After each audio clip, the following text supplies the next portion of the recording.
Good morning, everybody, and welcome to Sunday Mornings with Mike. My name is Peter Walsh, and I'm the rector of St. Mark's Episcopal Church in New Canaan, Connecticut. And hopefully that's going to hopefully I'm still a rector after the sign falls down. And I'm here with Mike Handler, who is the Emergency Management Director for the town of New Canaan. I wonder if we could all start with a moment of prayer, and I'm going to pray out of the Book of Common Prayer, out of the tradition here at St. Mark's, but I wonder if you might pray out of your own traditions. And if you have no tradition, I hope you'll take a moment and send your good energies into the universe. So let us pray. Keep watch, dear Lord, with those who work or watch or weep this morning. Give your angels charge over those who sleep. Tend the sick, Lord Christ. Give rest to the weary. Bless the dying. Soothe the suffering. Pity the afflicted, shield the joyous, and all for your love's sake. Amen. So, Mike, this is our fourth gathering together. That means 3 weeks have gone by, the equivalent of essentially 3 months of life packed into 3 weeks. Last week when we met, the number of questions just was a volcano, and so here we are a week later. We've had a chance to chat. Why don't you take a lead with elder care facilities and how that is being lived out in New Canaan and perhaps in other parts across the country? Sure. Thanks for having me back again. I'll tell you, there's a big demand to understand the data that we're seeing. I think everybody's data-driven. I think pandemics by nature are data-driven. Unfortunately, the message about our denominator is not all that impressive. We don't have enough data to really truly understand what this means for our community. That means that our testing capabilities still have not caught up with the demand. So we unfortunately have to rely on the numerator, which is a very unfortunate statistic to look at. But I think it's important, and I think certainly tonight's outcall is going to include it. So I'd like to have the opportunity to talk about it. The data suggests, as we've been saying all along, that the majority of the fatalities are going to be among those who are elderly and those who have pre-existing medical conditions.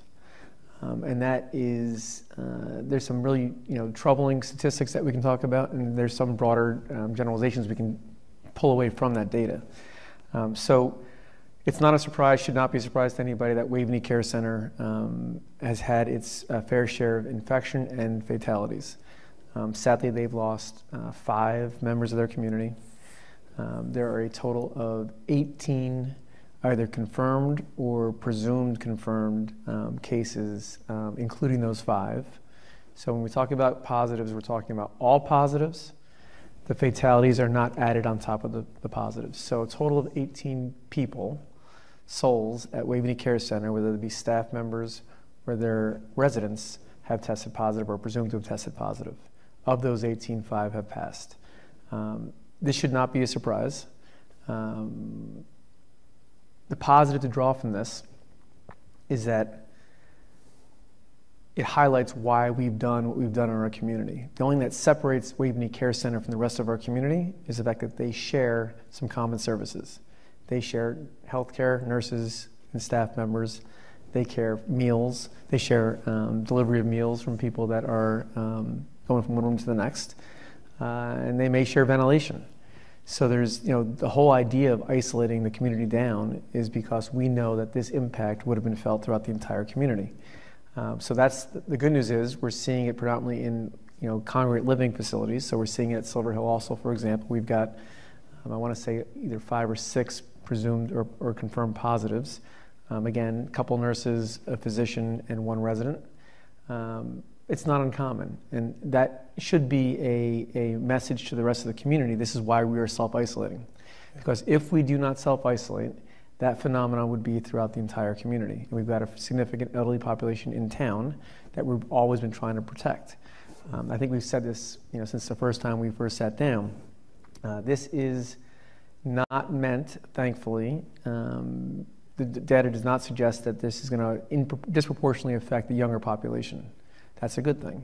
The bad thing is a lot of them are asymptomatic and they continue to be outside. It just spreads it throughout the community. So there's a lot of frustration in the data. I don't want people to rely too heavily on the data. 8 fatalities is 8 fatalities too much as far as I'm concerned. Amen. I don't think anyone should be surprised, given what's happening in the country and in the world with congregate living among seniors. It's a pervasive problem, and I think Waveney Care staff and the board has been upfront, and I certainly think they've been receptive to our support at a very early time. We provided equipment and training to staff right from the beginning. I think we talked about it the first or second time I was here, because we knew this was going to be an issue. Right. And it will continue to be an issue, and we're here to support them every way we possibly can. Well, I'm on the Waveney board, as is Jill, and my mom lived at the inn and then at the village, the memory care area of the village. I just shout out to those people who run Waveney, to Russ Barksdale and to Kathleen Corbett, the chairman of the board, Leo Carr, the assistant. These people are working tirelessly to do the right thing, their staff to do the right thing and to serve their people. They are saddened, deeply saddened as a community by this. But as I understand it, maybe I've got the statistics wrong, and this is such a data-driven thing, that 22% of elder care facilities in the United States have some COVID-19 positive in it somewhere. And if you take a look at the maps and you see how hot our zone is, and it's not so hot in other zones in the country, that this is just a reality for this pandemic. Well, let me just remind you that it's not just nursing homes or skilled nursing facilities. Any high occupancy building is going to have an issue. And because we talked about from the onset that our numerator is all we can focus on, the fatalities I can report daily. The denominator, unfortunately, I cannot. So there's nothing that suggests that an apartment building might not have a similar rate of infection, because they're all touching the same elevator buttons. If building management's not really taking this seriously, you will see high occupancy apartment buildings have the similar issue. Now, thankfully, they don't have the same comorbidity factors and the same age category that a nursing home would have. But if they did, they'd see the same outcomes, which is why the safest place for everybody to be is at their home. Yeah. Well, let's stay with the statistics here one moment. So you already mentioned it. I just clarified for everybody who's tuning in. As I understand the statistics, as they come up from Governor Lamont, that the largest portion of people who have tested positive, and knowing that we're only testing a small portion of the population, are people in their 40s and their 50s, and then the largest portion who die are 75 and up. And so the data we have in New Canaan would suggest that, and that data is available on our town website, and we update it every couple of days, but the data suggests that that middle-age category is the highest rate of positive cases, and that's not surprising, because think about where we're testing. We're not going to people's homes to test, we're having them come out. So those over 80 have less of a likelihood of coming out to get tested. Oh, interesting. The young people aren't getting tested because they're not symptomatic. So that category in the middle there where they're developing symptoms and can test positive is not a surprise. In town, of the eight fatalities that we have currently, 7 are over the age of 80, and 5 are from Waveney. Yeah. So let's talk about this. This is we are all learning in real time, and every week, I mean, it's wild. Almost every third day, something new has emerged. One of the things that seems to be emerging is we have hospitals like Elmhurst Hospital in Brooklyn where there are freezer trucks lined up. Queens. And then we have asymptomatic kids running around shooting hoop. And then we have other people in the middle who say, wow, I feel really cruddy, but it feels like the flu. I mean, this thing is all over the place, and so it's only all over the place at different rates of infection because it's traveling. So we're not all going to hit the same inflection point at the exact same time, just like it happened in Europe, different times it happened in Asia, and different times in the U.S. But I can assure you that every part of this country is going to be touched by this at one point or another. What we're seeing in Elmhurst in Queens is exactly what we should be preparing for in Stamford, Norwalk, Greenwich, Bridgeport. It's all going to be here. Yeah. And we're seeing it now. And I think while we may have been asleep at the switch watching Asia, we may have been asleep at the switch watching Europe, it's very hard to ignore it in your backyard. So we are experiencing dramatic increases in medical calls, dramatic increases in hospitalizations. We've talked about, at least I've talked about on outcalls in the past, and we'll continue to talk about expanding capacity for Waveney Care Center and for nursing homes in general, because there is a real impact on the entire community at large if you don't reconcile how you take people out of a hospital. So we are working with our partners at Waveney and Silver Hill and the state to create a 30 plus or minus bed at Silver Hill in the acute care unit. That bed would be used as kind of a step-down unit from residents that are in nursing homes that either need to go to the hospital but can get discharged, or don't need to go to the hospitals at all but they test positive. We would congregate all positive nursing home patients at that facility, and what that does is it allows the forward movement of patients from the ER through the hospital beds to the ICU and gets the real care for the people that need it the most. So it seems like 30 beds is not going to make a difference, but that could very well be the difference between someone getting a bed and needing it in a hospital and not. Will it be enough? I don't think it will, but we have to do everything we possibly can to try. So let's talk a little bit about that. I first want to give pause to the clarity you've brought here this morning that it's one thing for us to talk about data, but it's a whole other thing when it's the person who is your mom, your dad, your brother, your sister, your loved one, and that's no statistic. That's a piece of your soul. So we are... Hold there for 1 second, because that is vital. These 8 souls that we've lost have died in very different ways than anybody's ever died before, at least that I'm aware of. Without family near them, without the loved ones holding their hands and saying goodbye. We've had a lot of, and not surprising to any of us given our community, a lot of requests for the names of the individuals that have passed so that they can then provide comfort to the families. We can't provide that information. The reason why, and we knew this was going to happen from the very first fatality we had in town, the family released that name, and that was their choice. Any family is free to do whatever they want to do, but I will not be releasing names, nor will Jen Eielson, our health director, be releasing any names of anyone that passes or that gets sick. But rest assured that the community, through us, are providing every resource that we possibly can to support the families in their time of grief. And I'm sure you are as well. Oh, yeah. I mean, you know, we live in a world where, I mean, Connecticut is the 47th least religious state in the union or something like that. But I will say for those who are members of religious communities, they really do know what to do. They are parts of loved groups. We send out an email with the person's picture and about their life. And so as I said on one of those town calls, when we actually can be face-to-face, the numbers of burials will be stacked up like planes coming into LaGuardia, or perhaps like the post-9/11 time when there will be many, many funerals. But so I care in keeping for each person one at a time, but I want to come back to hospital rooms, hospital beds.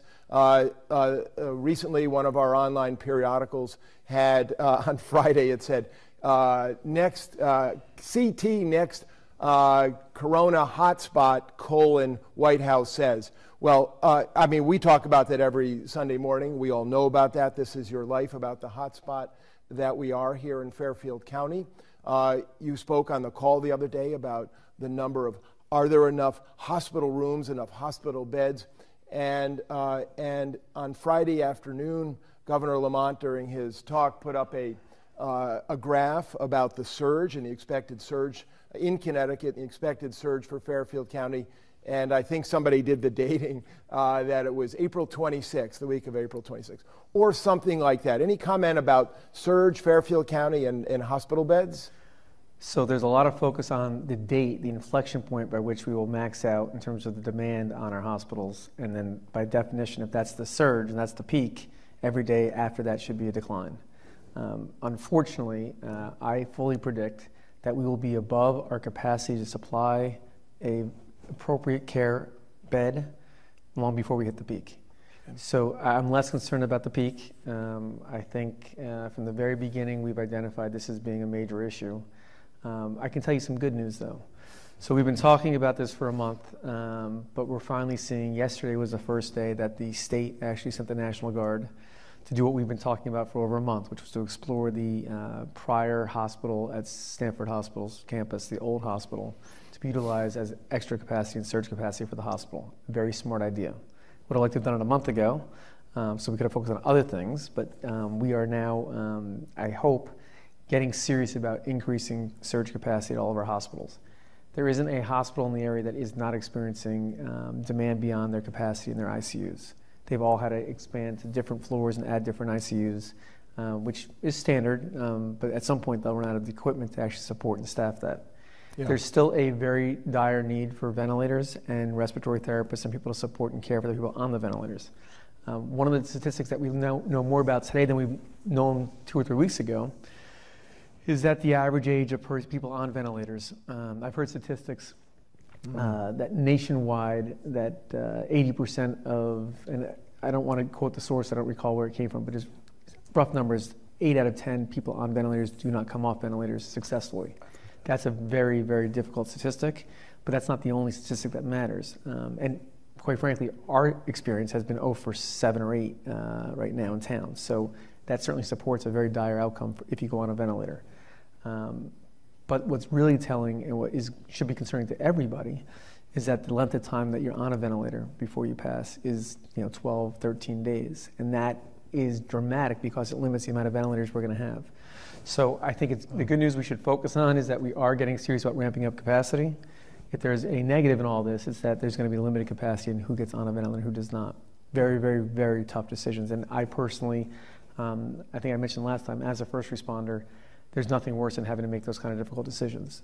I have no doubt that our doctors and our nurses and our EMTs and our paramedics all understand and appreciate the gravity of what's about to happen, and they have the support they need to make those difficult decisions. There's going to be fallout from all of that. We should talk about first responders and healthcare workers for a second. Yes, please do. It's not just the police, fire, EMS, nurses, and doctors that are fighting this battle, but behind every first responder and every doctor and nurse is a family that's home in a crisis that doesn't have their support network because they're at work saving lives and doing something on the front line.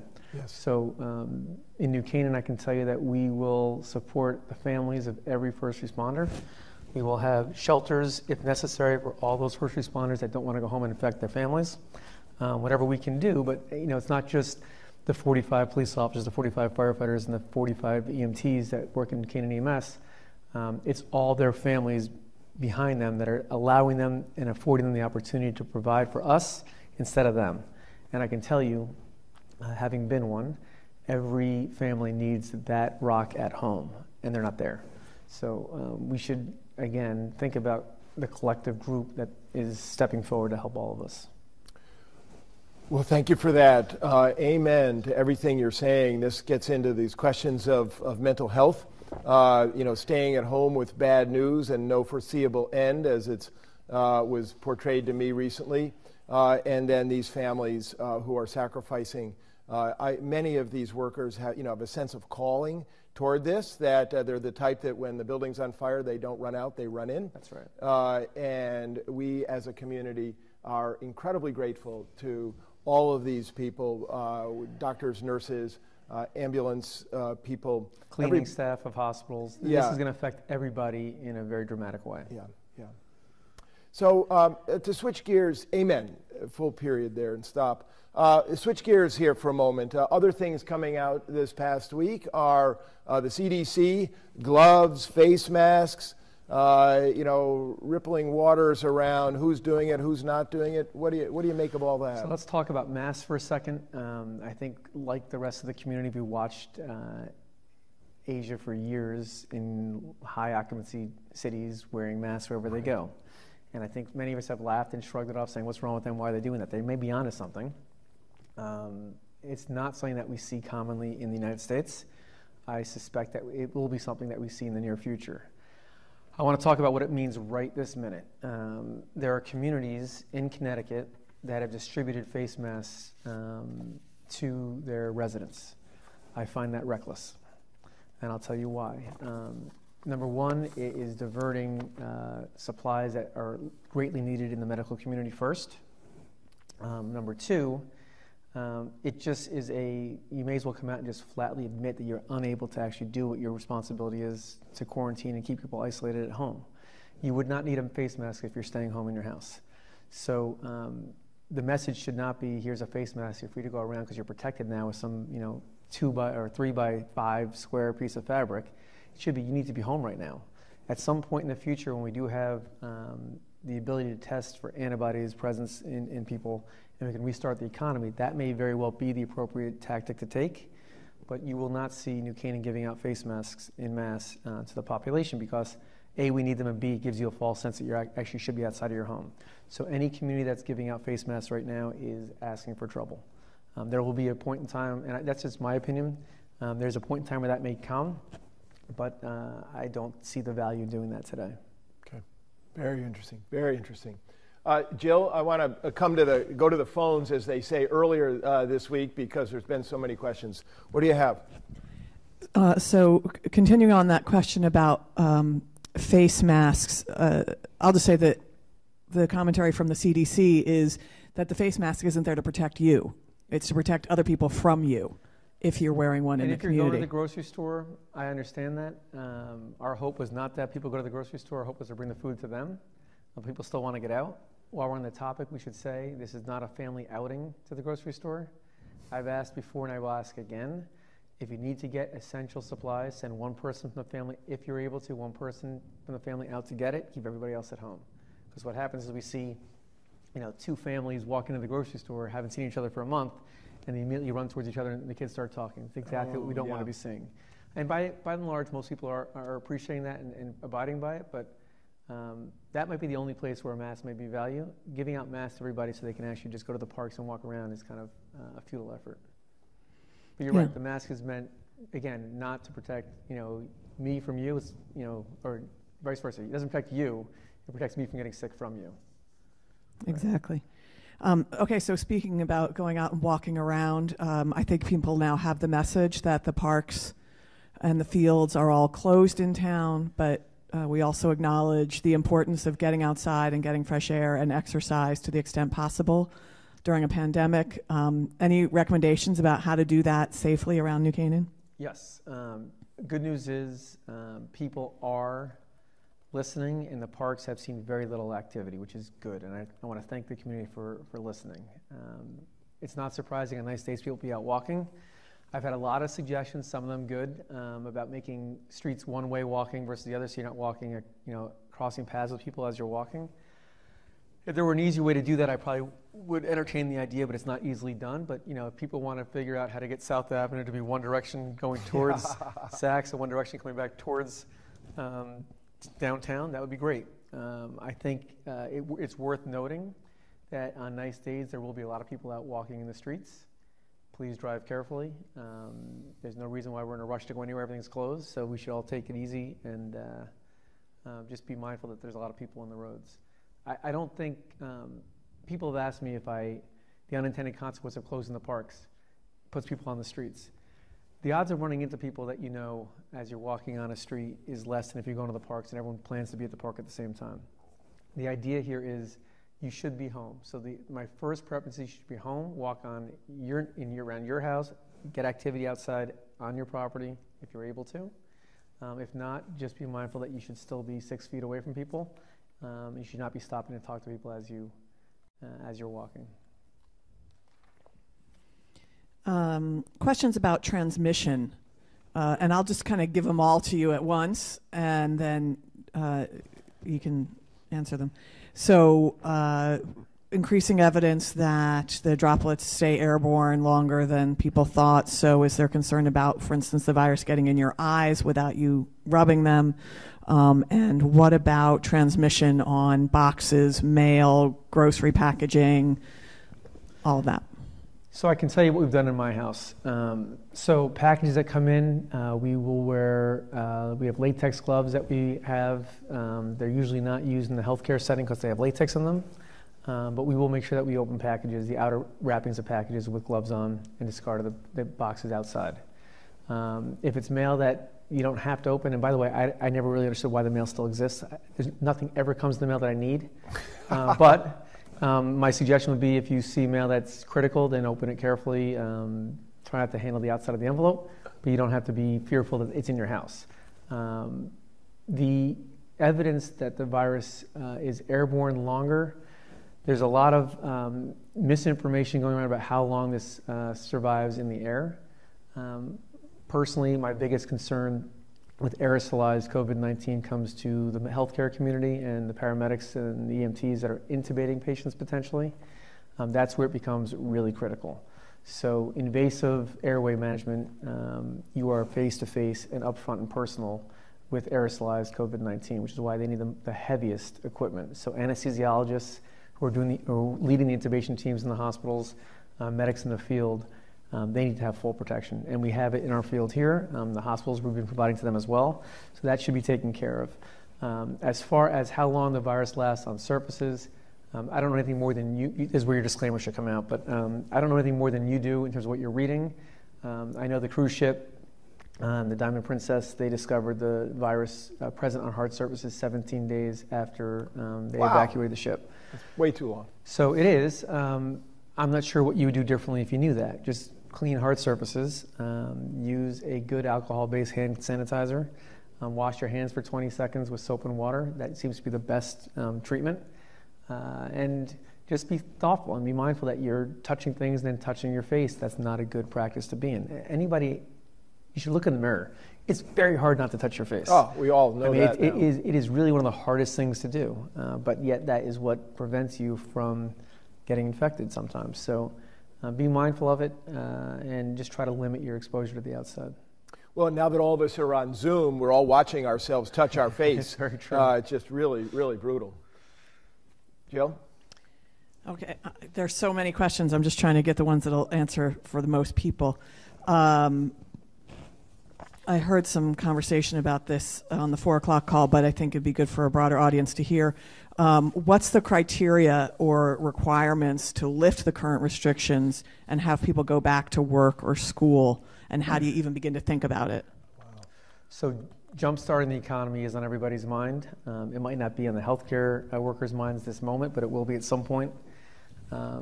I personally don't see a path to restarting our normal everyday society. If there is a new normal, it'll be new, until we have a couple things in place.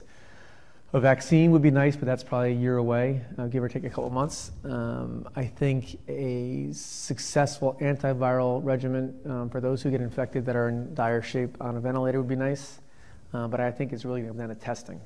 So if we can get past a PCR test, which only tests the viral load, and get to a quick rapid blood test that can tell you you've got antibodies in your blood having been exposed. Once we do that, we can kind of tell you what the time frame is to get back into normal contact with people. And I'll tell you, I am hopeful. I think certainly the testing companies and science is progressing towards getting a rapid test that is readily available, that's non-viral load tested. I think that's coming. I also am hopeful that we've got a much bigger exposure. I can tell you unequivocally, we do not have 80 people in our community that are positive with this virus. Okay? Absolutely. So, and I'm hopeful that many of our younger people have been exposed. Yes. And if that's the case, even more reason to keep them away from our older people. But also, on the back end of this, when we come out of that peak, whether it be 2, 3, 4 weeks from now, that'll be vital in being able to restart the economy. Once we know that we have enough of an antibody presence in the community, you can start to rethink about reopening up society. There's no date in mind that comes because it's a holiday or some special day. I would perish the thought that because it's a holy day, that this is going to be the day we're going to get everyone back to work. It doesn't work that way. If you do restart the economy too soon without proper testing, you will have this all happen all over again. So, and we know we're going to have, we don't know, but we suspect, scientists suspect, that there is a resurgence of this coming in the fall, or at least they fear it. And if that's the case and we're not prepared, I would not be taking down these ICU beds too quickly, because there's a good chance that this will have a resurgence, and if we're not prepared for it, then shame on us. So the answer is I don't know when we're going to restart. I personally think our team, and we should talk about the team, I talked in the past about a public-private partnership between not-for-profits, profit, and government, working to supply equipment to the whole Region 1 of Fairfield County and all the hospitals in Fairfield County. That continues. We're starting to look. It was always meant to be a bridge, and I should talk, Sharon Prince at Grace Farms Foundation, really tireless. I mean, amazing. I just shout out to Sharon and her team. Her whole team has unbelievable. Been Unbelievable. Incredible. We've assembled a team that really is unparalleled in terms of the ability to understand what the needs of the community is going to be ahead of time, source the equipment, fund the purchase, And if it were only that were the end of it, it'd be one thing. But getting it back into this country is almost impossible. And then distributing to the front line so it's used real time is unbelievable. So kudos to the whole team for everything that's been done so far. But we've already started to look ahead about what's going to happen next. And we were sourcing, ventilators and test kits and everything for weeks now. And, now you're seeing the rest of the world say we got to figure out how to get more ventilators. We're already looking at how you restart the economy. And I would love nothing more than to be able to test all 20,000 people in New Canaan for antibodies when that's available. And we're already started to work on that. If you wait till after the peak, everyone's going to be looking for the exact same stuff at the exact same time. So we are already focusing on the next wave of this and how we can actually get ahead of it and provide the equipment that's necessary. So good news is a lot of really smart people are working on it. Yeah. And I'll tell you, money and intelligence is not the gating factor to success. The ability to execute really is. And Sharon's got people on her staff. Rod Katabi is a master at getting things through customs. I mean, things that everything we provided would still be stuck at the border if we didn't have somebody on the team that knew how to negotiate. He is also uniquely qualified for such a thing. Yeah, fantastic. Well, one of the things that you are pointing out is that in order to counteract the pandemic, we need individuals to take responsibility for themselves and for the common good. And then we have structural and infrastructural issues like the delivery of how the product gets delivered, supply chain management issues. And I just shout out to you and to your team for the tireless work that you have done around the supply chain, not only for the town of New Canaan, but for the local hospitals, for the caregivers in our greater neighborhood. As I think you pointed out recently, we live right on the New York border, and all of our towns border, and the Merritt Parkway does this and that, but the virus knows no boundaries, and it rocks and it rolls, but you're doing your work way beyond. Jill? Okay, so still in the vein of the restarting, a question about, epidemiologists are now saying that it's already too late to protect people, which we're sort of seeing. And so to shut down the economy in an effort to try to protect people might seem fruitless and will produce serious economic harm to people without any real benefit. I'm just reading the question here. So will you comment on that? So I don't really have anything intelligent to say about that other than I don't believe it's too late to keep people isolated at home. We still have not seen what this looks like in our hospitals. And again, this was never about keeping everybody from being exposed. It's really just about keeping everyone from being exposed at the exact same time. And if that were to happen, the populations that we talked about earlier, the seniors and those with pre-existing medical conditions, are all going to be seeking critical care at the exact same time. So that has been our first mission and our only mission from the very beginning of this. At some point, we have to recognize this is going to have a dramatic impact, and is already having a dramatic impact on our economy and will, and there's nobody safe. The companies that were set aside to service other companies that go into financial trouble, they themselves are in trouble right now. It goes up and down the entire food chain. Yeah. Municipalities, the whole end of the game, everyone is all focused on what this means for the economy, and it's significant. But I do not see any credible evidence that we should just jump back into normal life because it's a lost cause. I just don't see that evidence.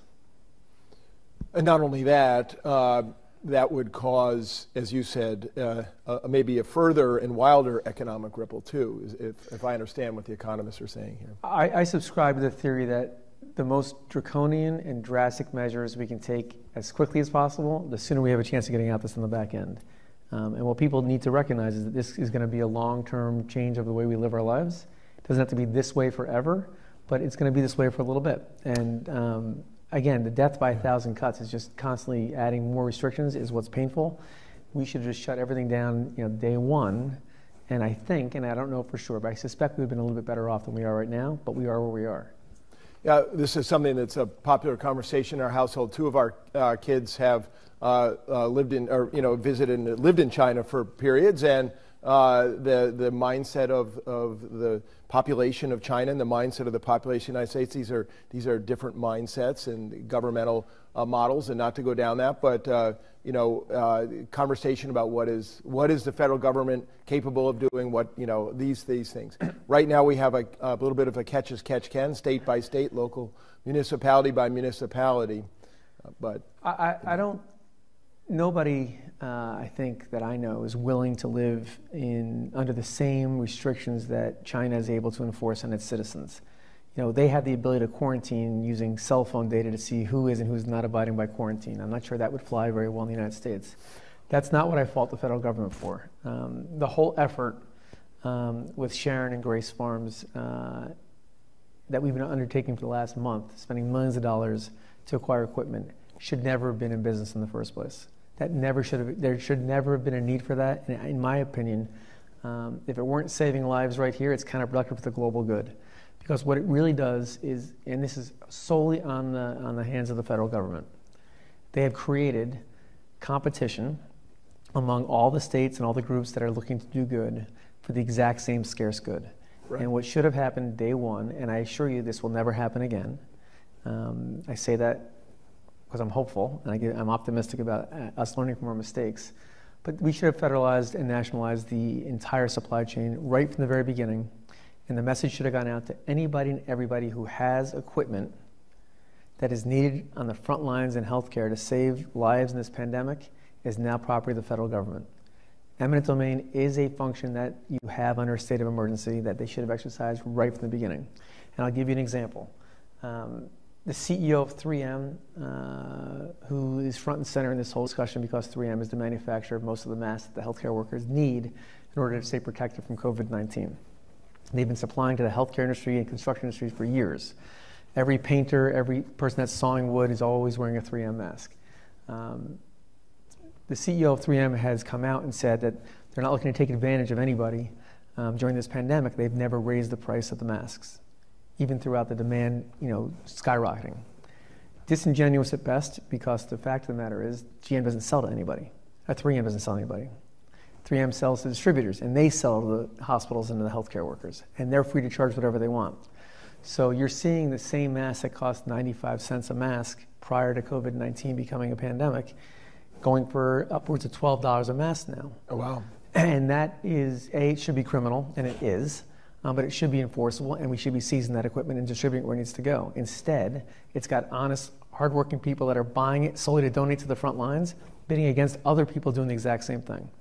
And there are certainly a lot of good people trying to, scour the globe to buy this stuff and bring it back, and my hat's off for them for being successful. But there are also a lot of profiteers looking to take advantage of the system. And what 3M should have done, and what the federal government should have demanded, is that their manufacturing, as they spin up their capacity to manufacture, should have gone straight to the federal government and straight to the front lines of the hospitals and the EMS and fire and police departments. Wow. And that has not happened, which is why we stepped in to fill that void. But in my heart of hearts, I wish it never had to happen. So back to questions about data reporting. I'm seeing a lot of questions, people wanting to know specific things like, are any members of New Canaan EMS or first responders testing positive? Why can't we get more detailed data on a broader scope than we have, in New Canaan? Why is data in one source seem to contradict data in another source with regard to confirmed cases, deaths, recoveries, things like that? Don't go too far. I won't be able to follow all 5 questions. So let me start by saying that I share 100% of the data that I get that I'm able to share. And thus far, the only thing I've not been able to share is the names, addresses of those who test positive, those who have passed. So all the data that we get is available to the public. And I've been criticized for giving too little or giving too much. The fact of the matter is, I think our community is sophisticated enough to have the facts and determine what that means for them. And I don't try to be I've never really been accused of being a salesperson or a marketing genius. I just give it as it is. And it could sound like I'm dispassionate about it, but I'm not. But it's just the facts as I know them. And that's all you'll ever get from me. So there's not going to be any spin on the data. I'm not trying to highlight the fatalities to scare people into doing something. I'm not trying to minimize fatalities so people feel good about themselves. I want to give the public the data that I have to make an informed decision, number one. Number two, I'm frustrated equally by the lack of data that we get. The reason why there's a mismatch between what we report and what the state reports, or what you see on the Johns Hopkins website, for example, is because there is a dramatic lag. Early on, when we were doing the testing, I think everyone knows of the three test sites I did in New Canaan, We took 12 to 14 days to get results back. Right. In some cases, test results were reported back to the personal physicians. If you go to Norwalk Hospital to get tested, that personal physician who wrote the prescription gets the test results. It's supposed to go to the local health department. It didn't. It went to the local physician and then reported up to the state. And then we get that data from the state 4 or 5 days later. What's happened now is we found out the state hasn't updated Jen Eielson, who's our health director, who's working around the clock. And when I say around the clock, there is no clock. It just goes nonstop. She is equally frustrated the state's not updating her database with positive cases. Then you've got the added complexity of a Waveney Care or Silver Hill. So is a Silver Hill resident testing positive and New Canaan positive or not? Waveney Care Center, that is your address. Silver Hill, you could be there for a day or two and then go back to your town of Reading or somewhere else. Who counts that positive? I can tell you that I count that positive because it's impacting our response and our supply of equipment because that person's in New Canaan. So if they're going to impact our response and our responsibility, we take ownership of that case in New Canaan. They may be counted somewhere else, I don't know. But the only thing that I can tell you with a high degree of confidence is our numerator on fatalities is accurate. People have also asked me, can I please report the number of people that survive and get better? I would love to. Nothing would make me happier than to come here every Sunday and tell you that 75 people got better and they're going back and fulfilling their roles in their families and everyone's great. I don't have that data either. So we get a positive case, and early on, I think Jen and the teams were very good at contact tracing. In other words, identifying a positive case, confirm positive, and then isolating and self-quarantining them and checking on them daily. Once you get past 5 or 6 or 7 or 10, Jen probably held on to 70. It's virtually impossible to do that. So we don't know what happens 14 days later, 20 days later, if they're actually getting better. So I don't mean to be flip about it, but people ask me who survives. And well, by definition, if we have 80 that are tested positive that we know about, 8 have died, do the math. You know who actually is still with us. And that's not I'm not trying to say that it's just simple math, but I don't know what the outcome of those people are because I don't get to follow them. I wish I did. If it were a dozen or 2 dozen cases, we could do that. But this is well beyond our capability to handle 80 case managements and all their secondary contacts. It snowballs very quickly, and the state has stopped trying. Yeah. So I can tell you, and I think I've said this, I don't know what day, yesterday or the day before, our 80 positive cases look like it's kind of plateaued. Trust me, it has not. The state has stopped informing us, and I bet you when they come to work on Monday, we'll be up 10 cases or 20 cases. It'll be some number that will be a combined of 3 or 4 days data all in one day. Yeah. So that's why I caution too much reliance on the data. Yeah. Did I even answer any of the questions you asked? You did answer the questions. How about that? Great job. Okay. Excuse me. Question about Meals on Wheels. Yes. So Meals on Wheels is a remarkable effort that's gone on for some time. The meals are made at Waveney Care Center in the kitchen and then delivered to the community. Rest assured that if we thought there were a risk, given the positive cases at Waveney Care Center, that we would have done something different. We have backup plans on how to make those meals and continue the service. If we can't do it at Waveney Care Center, we're not at that point yet. We evaluate it regularly. Jen's involved and talks with Russ almost every day, 3 times a day probably. We have backup. So if it comes to that, we will take make a change in how we make the meals and how they're delivered. Let's also talk about one other thing. Bethany Zarro and her team have done a remarkable job. Amazing. Corralling 200 volunteers and delivering meals to I don't know how many people now, I've lost track, but the rate of grocery delivery in Bethany's group, I suspect might be higher than the rate of growth of COVID in our community, which is remarkable. So a lot of good work is being done behind the scenes. I just want to add on that our experience because we're in touch with all the people in our parish and our elders in particular touch with and untouch over time. And we're finding as this moves along, some of the elders in our community who said, no, I just want to go to the grocery store, have said on the second call, actually, I'll take you up on that. So we are grocery shopping for more and more people. You know what's interesting? I've gotten I've gotten a handful of calls and emails from seniors that are accusing me of taking away their civil liberties. Yeah. And I don't take it lightly. That was never our intention. If you are over the age of, pick a number, CDC says 65, our data certainly says over 80. if you were going to the grocery store, you were taking your life in your hands to go get a day's worth of food. And we have a service that can provide it for you. I implore you to please, please, please take us up on it. That demographic has proven to have very, very bad outcomes from this illness. Yes. And it's nothing about trying to tell you what you can and can't do. It's about telling us that we're worried about you and we want to make sure that you're safe. And the best way we can do that is to keep you home right now. That won't always be the case, but right now it very much is the case. Thank you. Okay, and back to the emergency, everybody wants to help, right? Speaking Yes. of all those volunteers. Oh, there are the bells. This is maybe our last question. Don't bring food to emergency responder facilities or anything like that. What can people in the community do to support first responders and their families? So I've said this before and I will say it again. It's a good place to end. The best thing you can do for all of us is to take care of yourselves. Stay home, stay healthy, reduce your risky behavior so you don't break an arm falling off a horse or off your bike. Do things that you have to just to get essential supplies, food and pharmaceuticals, but stay home. We can handle what we're doing right now. Keep everyone in their prayers, and I hope, and I know in my heart at the end of this, there'll be a day where everyone can show their appreciation for all those on the front line, but not today. All right? So, as the bell tolls here, just to wrap up a thing or two here. One is something you said way back 4 sessions ago. This is a marathon and not a sprint. And clearly, we're still in the marathon. It may be a triathlon by the time we're all done, but we have a long way to go. We do. We have a long way to go. But we'll get through it. We will come out the other side of this. We might look a little different, might be a little banged up and dented, but we're going to get through this. And we will handle other problems that come down the road. But right now, we've got to stay committed to staying indoors. Yeah. And stay home, stay safe. And just want to finish again with, I know I speak for the community when I say thank you to you and to that incredible team.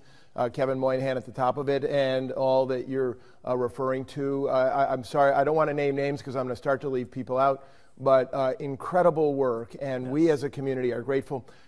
Sometimes you share a little, wait till you see this email I got, and that falls into the category of no good deed goes unpunished. But anyway, please know that in spite of the kick in the shin emails or phone calls you receive, we as a community, a larger community, are incredibly grateful to you, to your team, and channeling my sister from a week ago to the stay-at-homes, the people at home who have, as you said earlier, all of our first responders, the families at home have also made great sacrifices. Yes. So we are in holy seasons here, Holy Week for Christians. Passover starts on Wednesday for the Jews. Ramadan is coming for the Muslims. And prayer upon prayer and upon prayer for all of you and for all of us. So Sundays with Mike here. See you next Sunday. God bless you and good luck in the coming week. Thanks, Mike. Peace. Thank you.